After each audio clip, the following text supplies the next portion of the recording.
Charlotte Hornets 10-12 vs. Utah Jazz 16-5 Friday, February 5, 2021 at 8 p.m. Eastern Standard Time. Spectrum Center, Fox Sports Southeast, Fox Sports Go app and WFNZ 610 AM or 102.5 FM. Last timeout, Jazz won 109-92 on January 10, 2020 in Salt Lake City. UTEarly first quarter deficit troubles Hornets again. An opening frame in which the Hornets were outscored by a margin of 30-13. A season low for points in a quarter proved to be decisively costly in their 7-point home loss to the Philadelphia 76ers on Wednesday night. Charlotte actually made it a competitive affair at times in the second half, but had very little margin of error while doing so. And with a second consecutive game against a conference-leading opponent, the Hornets absolutely must get off to a better start, especially with the Utah Jazz currently ranking in the top 7 in the NBA in first quarter offensive 115.7, defensive 102.3 and net rating 13.4. Charlotte needs to get going from deep quickly. Part of the reason for the team's 26-point first-half deficit 2 nights ago was Charlotte's inability to connect on three-pointers early on.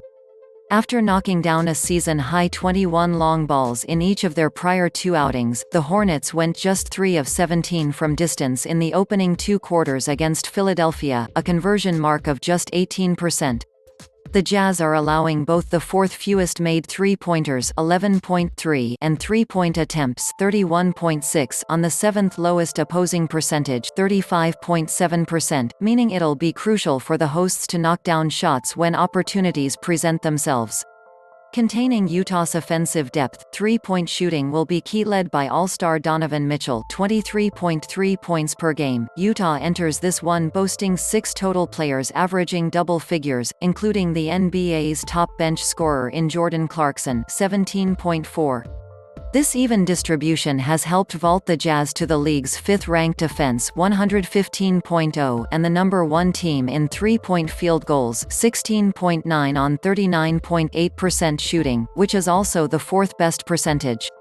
Utah's preference when it comes to putting up points doesn't lean too heavily one way or the other with regards to half-court versus transition situations, so the Hornets will need to be locked in defensively all the way around in tonight's game. Preview quote, "This stretch has kept us locked in. We know coming in, every game obviously is important. These are playoffs teams and that's somewhere that we want to be. We're trying to measure ourselves against them and come out and play to the best of our ability. That's kept us locked in." Devonte GrahamFinal thoughts. The Hornets are approaching the end of a rather challenging stretch in which they've faced playoff teams from last season in all but one of 12 games from January 13 to February 5.